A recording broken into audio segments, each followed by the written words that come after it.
Mga papi, kamusta?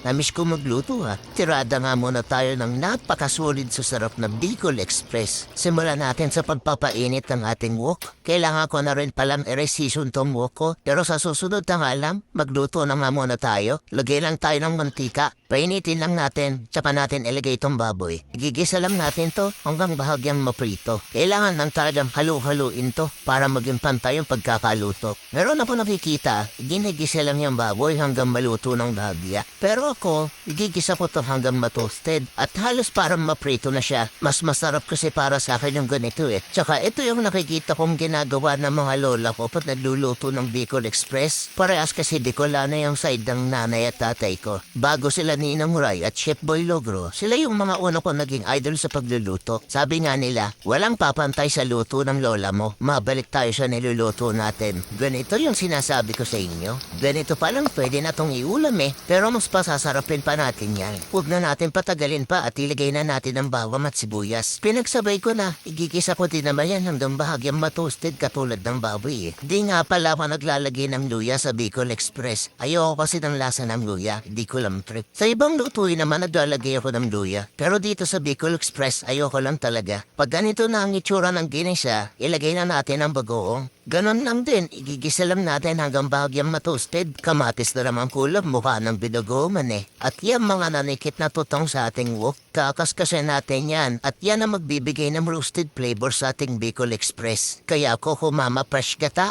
Ikaw na ang bahala. Magtira lang tayo ng konti para mamaya. Pagmamantikain lang natin tong gatang to. At mamaya, ilalagay din natin yung natira. Halu-haluin lang at huwag kalimutang kayurin yung mga tutong nga nanikit sa wok. Kahit di nalagyan ng asin, sapat na yung bagoong at yung toasted flavor na nakuha natin sa wok bilang pampaalat niya. Pag nagmamantika na ng bahagya, ilagay na natin ng sigarilyas, siling haba at siling labuyo. Ilagay na rin natin yung natira nating gata. Pinadbantika ko lang muna pa sa iyo munang gata. At itong malawang gata ang magpapakreamy sa kanya. Ayoko naman ng Bicol Express na mantika na namang sabaw, nakakauta. Oo nga pala, baka malito kayo sa sinasabi kong unang gata at saka pangalawang gata. Hindi yun unang piga at pamalawang piga. Kung kayo magpipiga ng nyog, kahit naman i-disregard yun na yung pamalawang piga, parang ginagamit lang naman yun para lutuing may karne o gulay. Basta siguraduhin nyo lang nakuha nyo yung gata sa unang piga. Sa sigarilyas naman at sa siling haba, medyo may pagkahapkop pa rin siya pag niluluto ko. Mas masarap kasi yung may lutong pa pag nakakagat. Gantong-ganto yung Bicol Express na gusto ko. Nagmamantika pero creamy pa rin ang sabaw. The best to lalo na bagong saing ng kanin. Sintensyahan ko na nga to. Sa susunod na lang muli.